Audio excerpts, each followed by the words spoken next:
Bonsoir Corinna Narassiguin et bienvenue. Bonsoir. Alors un gouvernement socialiste qui passe en force sur une réforme du Code du travail, c'est un peu terrible comme symbole, non ? Je pense que le coup de force, il est plutôt du côté de la vingtaine de députés frondeurs qui a décidé de refuser toutes les possibilités de compromis, qui sont pourtant allées très très loin. Les propositions de compromis ont été très très loin, encore ce matin, pour forcer la main du gouvernement, pour pousser le gouvernement à aller vers ce 49.3 qu'il s'empresse aujourd'hui de décrier. Vous auriez préféré une discipline de groupe, c'est-à-dire on ne veut voir qu'une seule tête et même les frondeurs doivent oublier leur front, leur critique. Je crois que toutes leurs critiques ont été entendues. C'est pour cela que le texte avait été largement amendé par la Commission des affaires sociales, et c'est pour cela qu'il y avait encore des propositions d'amendements supplémentaires à faire passer en hémicycle, encore jusqu'à ce matin. Tous les sujets qu'ils avaient soulevés, le rapporteur Christophe Siru, qui a fait un excellent travail, et avec l'appui du gouvernement de Myriam El Khomri et de Manuel Valls, avait apporté des réponses sérieuses, des réponses qui auraient permis ce compromis équilibré, sans revenir sur le sens du texte. Et donc, quand on est dans un travail constructif, dans une vraie recherche de compromis, on doit pouvoir ensuite appliquer une discipline, effectivement, de majorité qui n'est pas autoritaire, qui est construite. Quand il y a plus de 80% des députés socialistes qui sont pour ces compromis, et qu'une toute petite minorité de blocage décide de faire alliance avec la droite pour empêcher le gouvernement de réformer, c'est un problème. Vous vous souvenez peut-être de ce que disait François Hollande à propos du 49.3 on réécoute, c'était en 2006. Le 49.3 est une brutalité, le 49.3 est un déni de démocratie, le 49.3 est une manière de freiner ou d'empêcher le débat parlementaire. Le 49.3 est un déni de démocratie. C'est François Hollande qui le disait il y a 10 ans. Je vais rappeler le contexte. Touchant quand on je vais rappeler le contexte. C'était le CPE et c'était l'utilisation du 49.3 avant toute discussion, tout débat, même en commission. Mais déni de démocratie, est-ce que ça reste valable ? Là, je crois qu'on a eu quand même déjà des discussions avec les partenaires sociaux, avec les organisations représentatives des jeunes pendant plusieurs semaines. On a eu ensuite un débat très constructif en commission des affaires sociales. On a eu un débat en hémicycle qui avait commencé avec des propositions qui ont été mises sur la table, encore je le disais ce matin, pour continuer ce débat en hémicycle. Je ne sais pas si vous avez suivi un petit peu le débat en hémicycle hier, mais c'était lamentable, c'était de l'obstruction systématique. Alors, quand ça vient de la droite, c'est pas tellement étonnant, c'est quelque part un peu leur rôle, mais quand ça vient d'une partie de la gauche, qui se comporte comme ça, à faire de l'obstruction sur l'article 1er, qui était vraiment assez inoffensif, on voit bien l'état d'esprit. Donc vous dites cet article, c'est un déni de démocratie quand on est dans l'opposition ?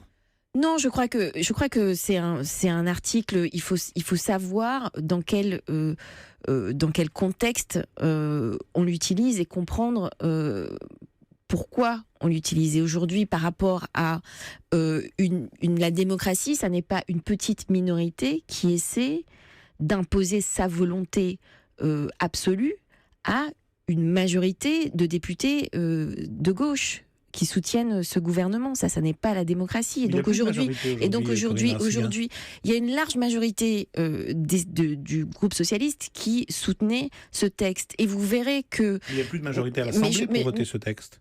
Sur ce texte, non. Mais je pense aussi que c'est peut-être cela la raison de ce durcissement des frondeurs. C'est parce que c'est peut-être aussi la dernière occasion qu'ils ont d'exister politiquement en tant que frondeurs. Parce que les textes qui vont venir après, il y aura forcément un plus large rassemblement sur la justice du 21e siècle, la loi égalité-citoyenneté, la loi anticorruption. Ça sera quand même difficile de justifier politiquement de se poser au gouvernement sur ces textes-là. Vous ne pensez pas que ça pose un problème politiquement de ne pas pouvoir passer avec une majorité qualifiée, une majorité simple, issu du précédent scrutin sur un texte fondamental du quinquennat, et donc de devoir utiliser bien sûr que c'est un problème. Bien sûr que c'est un problème. Bien sûr que nous ne souhaitions pas l'utilisation de ce 49.3, et je crois que quelque part les seuls qui le voulaient, ce sont les frondeurs, parce qu'ils savaient très bien qu'il n'y aurait pas de retrait du texte. Et donc en rejetant toutes les propositions de compromis qui ont été mises sur la table ce matin, sachant qu'on avait un texte quand même en février, l'ensemble du Parti socialiste était en désaccord avec ce texte. Jean-Christophe Cambadélis avait été le premier à dire que le texte était inacceptable.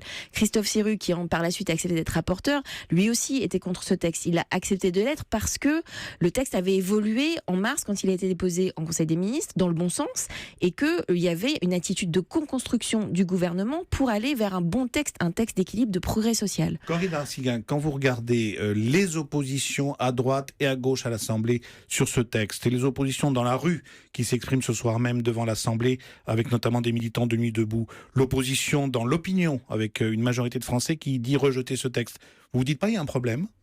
Je crois qu'on a eu un problème énorme au départ parce que effectivement il y a eu un problème de méthode inexcusable. Il y a eu un problème aussi de communication sur ce qu'était le sens du texte au départ et que ça a empoisonné ensuite tout le débat qui a eu lieu par la suite, tout le travail qui a été fait par la suite pour améliorer ce texte. Et donc, les améliorations réelles qui ont été apportées dans ce texte n'ont pas été entendues des Français, ce qui explique pour beaucoup qui sont restés encore sur ce qui était dans le texte d'origine et que c'est tout à fait compréhensible, ils sont contre le texte d'origine. Mais le texte d'origine n'existe plus. C'est un texte nouveau aujourd'hui qui va être passé au 49.3 jeudi. C'est le texte sorti de la commission qui est un texte avec des nouveaux droits, qui est un texte où on renforce le dialogue social avec des moyens de régulation qui assurent que la protection des salariés va être garantie et où on va avoir de vraies réformes de gauche sur... On repousse la surtaxe des CDD, on remet ça aux responsables des oui, d'ailleurs, ça sera pas, c'était pas adopté en commission, et donc ça, c'est pas dans le texte de loi qui sera proposé. On a maintenant un article qui encadre les licenciements économiques, qui est un bon article. On a des garanties sur la représentation des salariés dans les TPE, PME, etc. Donc au fond, problème de communication. Vous n'avez pas su vous faire entendre. Je pense qu'on n'a pas sur les qualités je pense qu'on n'a pas su se faire entendre du grand public, et ça n'a pas aidé que des députés de gauche continuent à raconter qu'on n'avait fait aucune avancée, ce qui est faux. Est-ce que vous n'avez pas fait l'erreur aussi de chercher avant tout à vous attirer les bonnes grâces des syndicats que l'on dit réformistes, comme la CFDT, comme la CGC, et de laisser tomber les autres syndicats plus contestataires et qui, malgré tout, comme la CGT, reste le premier syndicat ouvrier en France ? Je crois que sur cette question du dialogue social, du renforcement du dialogue social, de la négociation collective, il y a des différences idéologiques claires entre les syndicats. Il y a des oppositions de principe, il y a des syndicats comme la CGT, effectivement, qui sont contre. Oui. Et donc, nous, le sens de ce qu'on voulait porter, le sens philosophique, effectivement, on va beaucoup plus dans le sens de ce que portent des syndicats comme la CFDT ou la CGC. Parce que c'est un calcul un peu court de se dire si Laurent Berger est d'accord, ça va ? Non, parce que je crois que... en même temps, je pense qu'il faut aussi regarder qu'il y a des logiques internes. FO, les contrats d'entreprise, ça leur plaît pas parce qu'ils sont plus présents sur les branches. La CGT, il y a des élections professionnelles qui vont avoir lieu. Ils se radicalisent parce qu'ils essaient de se distinguer de la CFDT. Donc il y a aussi des logiques internes aux syndicats qu'il faut prendre en compte, sachant que la CGT vote quand même plus de 80% des accords d'entreprise qui sont signés par milliers, par dizaines de milliers chaque année. Dernier mot, Corinne Narassiguin, tous les observateurs notent que François Hollande se comporte comme un futur candidat à la présidentielle.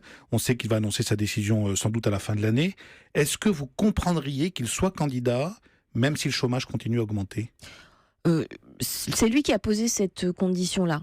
Donc je pense qu'il tiendra sa parole là-dessus. Vous attendez qu'il tienne sa parole ?